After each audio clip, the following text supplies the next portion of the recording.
ధర్నా Chowk Indira park వద్ద రాష్ట్ర మహిళా మోర్చా అధ్యక్షురాలు శిల్పారెడ్డి గారు ఆధ్వర్యంలో కిషన్ రెడ్డి గారు రాష్ట్ర అధ్యక్షుడు కిషన్ రెడ్డి గారి నేతృత్వంలో మహిళా ధర్నా ఇక్కడ చేయడం జరిగింది. కాంగ్రెస్ ప్రభుత్వం మనకు ఎన్నో హామీలు ఇచ్చింది, ఒకటి కూడా మనకు నెరవేర్చలేదు.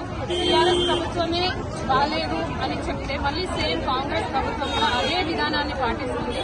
ఎన్ని హామీలు ఇచ్చారు? ఉచిత బస్సు 60 మంది పట్టే బస్సులో 120 మంది వెళ్తున్నారు. అది ఏం ఉపయోగం అవుతుంది? నిన్ననో మొన్ననో ఎవరో ఒక లేడీ కామారెడ్డి నుంచి హైదరాబాద్ కి ఉచిత బస్సులు చాయ్ తాగడానికి వచ్చిందంట. విడ్డూరం అట్లుంది. ఉచిత బస్సుది మహిళలకి స్కూటీలు ఇస్తానన్నారు, కాలేజ్కి వెళ్లే మహిళలకి తులం బంగారం అన్నారు. పెళ్లైన కొత్త నమ్మబద్ధులకు 5 లక్షల రూపాయలు విద్యార్థులకు ఇస్తే భరోసా ఇస్తాన్నారు. ఏ ఒక్క హామీ కూడా నెరవేర్చలేదు. టీఆర్ఎస్ కంటే ఇంకా దారుణంగా ఉంది కాంగ్రెస్ ప్రభుత్వము. అసలు మన సీఎం ఎక్కడున్నాడో కూడా కనబడతలేడు. మన సీఎం కేవలం ఢిల్లీలో అక్కడ చేస్తున్న రాజకీయాలు.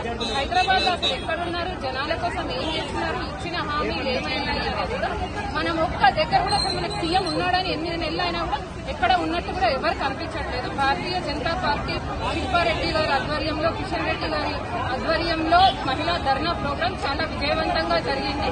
మీరు తప్పకుండా మీరు ఇచ్చిన హామీలు నెరవేర్చకపోతే ఇంతకంటే పెద్ద ధర్నాతో మేము ముందుకు వస్తాం. ధన్యవాదాలు.